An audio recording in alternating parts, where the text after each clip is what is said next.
Good morning and Jai Hind. Welcome to Sunbeam Suncity podcast in conversation with Mr. Syed Sultan Ahmed. Today we are honored to welcome him as our podcast guest. Welcome to Sunbeam Suncity, sir. Thank you very much, and you have a beautiful campus and you have such lovely smiles. It's great to be here with you guys. Sir, before we begin, let me introduce you to Sir's credits. Mr. Ahmed is a visionary education leader, a storyteller, and an innovator. As the founder of LXL Ideas, he created school cinema using films to build life skills in classrooms and launched the School Cinema International Film Festival, reaching over 30,000 schools worldwide. A 7-time National Film Award winner, Sir is the pioneer of film pedagogy and now is the leader of and chairperson of TESI, bringing schools together and reimagining education. So, sir, shall we start? Yes, please. Okay. Sir, you have had a long association with Sunbeam. What stand out to you the most about this journey with us?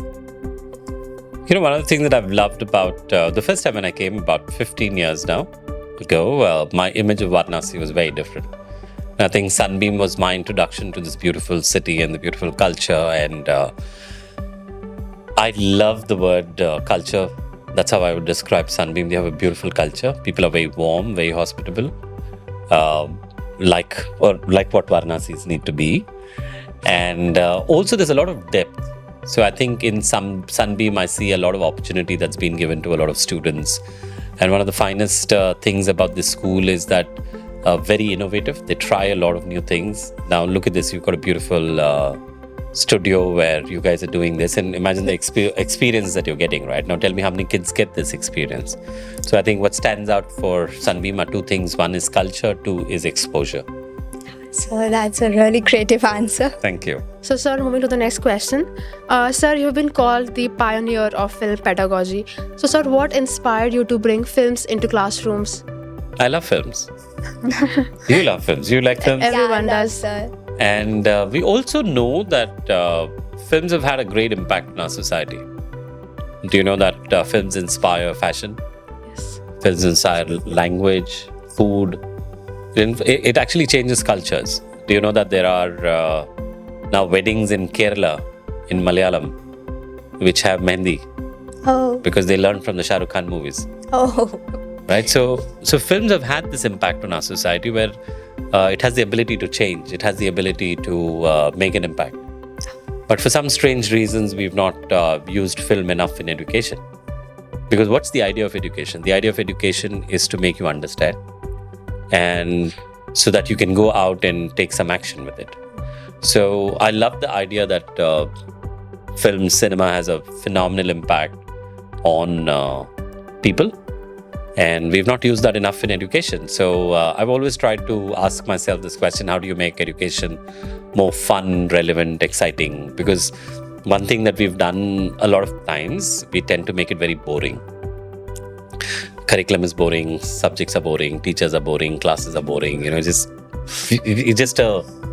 just too much happening. So I just thought that how do you make it? So that's been my life journey, and that's how I discovered the idea of using cinema in classrooms. I experimented, I went to schools, showed films, and I just saw that the kind of reaction that you get from students is very different. And it's not just that they're enjoying it, but the more important thing is that they're learning. And during this journey, I've learned that if you're not enjoying something, you're not learning. Yeah. You probably know, you'll probably write an exam and you'll forget it the next day. But if you really want to make it learning, if you want to make it impactful, it should be a joyful experience. And cinema does that. Yes. And you know what's the best thing about it? You don't have to teach someone how to use film. Because everybody knows that medium. You know, it's not like this new ed tech, new gadget or new thing where you have to teach someone. क्या करना film देखना चलो देखो. So it's simple and yet impactful. Yeah. Just have to watch. And the only thing that I've done differently is nobody used it, I used it. Yes. That's really innovative and creative. And that's how we call someone a maverick of the group. Yes. To use brain in a correct way. Yes, sir. Sir, moving to the next question. Yeah. So, in your experience, what life skills do students today need the most, and how can schools nurture them? You know, when we use this word life skills, it sounds like a very big skill and everybody needs to be taught. You know, it sounds like some very important physics formula that is there to to make our life easy. Actually, there are a lot of small things that we all know. It's just that we don't follow it enough.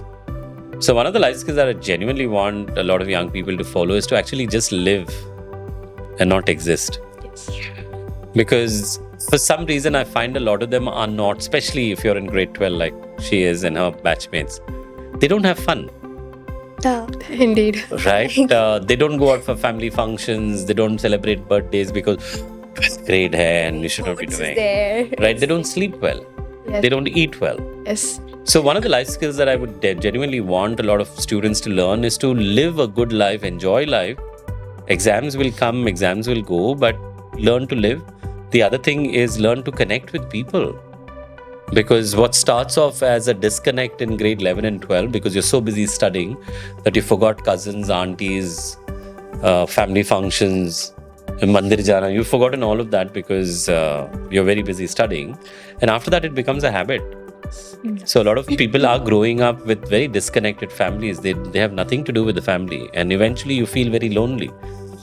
So yeah, when you talk about life skills, there are the big ones that people say creative, critical thinking and decision making for problems. All of those are important. I'm not saying no, but since you asked me the question, what are the most important things? I would say two things. Learn to live and enjoy life, number one. And number two, learn to be connected with people.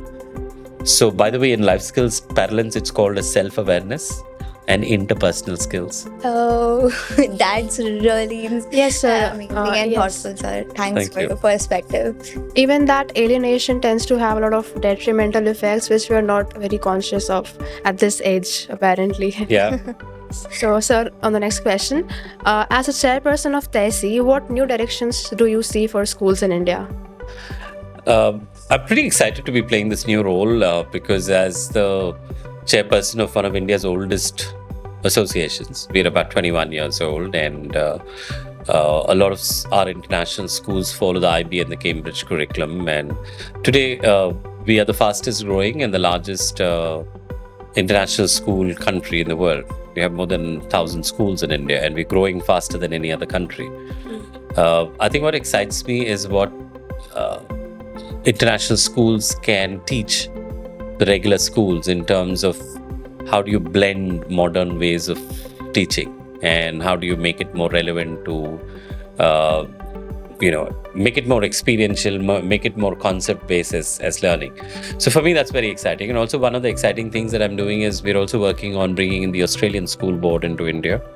So schools will now also have an option to study the Australia Board. And my big goal is to make sure that the world also understands and recognizes India as a leader in education. Because no one in the world talks about India as a leader in education. We always talk about India as a big country, big democracy. Sometimes we do talk about Indians being good doctors and engineers, but nobody tells you that India is a leader in education. So my goal now, large goal would be how do you make India as a leader in education? Sir, you have really, really interesting ideas. Thank you. I think we should learn from something from sir. Yeah. So moving on to the next question. What is one piece of advice you would give students like us who want to make a difference in the future? I don't like the word advice because whenever I was growing up, anybody gave me advice, I never took it. But since you're asking that question, there's something, I'm much older than you guys, right? And I've learned a lot of things. And if I were to, there's something that I've done really well as growing up is keep in touch with your school friends. They're the most precious friends you'll ever get in your life. And because no other friends, the closest one may be the ones you meet in university. But after that, you don't ever make real friends like you make in school. And you guys are a digital generation, right? So there's no reason for you not to be in touch, right? You don't have to write letters or emails. You can be in touch on social media in different forms. So I think be in touch with your friends, which is a very important thing. The other one is to think and aspire for doing much larger than what you have in your mind today. Because no matter what goals you tend to have, they are very narrowed down and very, according to me, and from where I can see, it is very small goals. Doing well in exam and getting a good university. Those are very small goals. Because life is not about grades or universities. Life is about what you would larger do in life. So I don't know if it's an advice, but the first one is keep in touch with friends, because they're the most precious friends you would get in your life. And the other one is to not be stingy in dreaming. dream a lot more. Make sure to dream big, like Yes. really big. Yeah. Very broad perspective Yeah. regarding everything. Yes, sir. Indeed. And sir, we're about to wrap up, but before that, we're introducing a new segment from this podcast. And sir, we have a quick challenge for you if you're ready. A challenge. Yes. Yeah, I'm always up for a challenge. Sir, if you had to pitch in a 1-minute school cinema idea right now, what would you like to tell us? Yeah, are you going to time me? 1 minute. Only one. You need to tell me to start and I'll take 1 minute. Start. Yes. Learning is not for getting a job someday. It's not for livelihood. It's for living a good life. And our education needs to focus on how you teach children to live a good life. And living a good life is to understand life better. And what better way to understand life than by listening to stories and by watching them on screen. So that's what school cinema does, is brings alive life and stories on the large screen, where children can learn about life and make them better individuals as they grow up. Well, Less than a minute. It's 30 seconds precisely.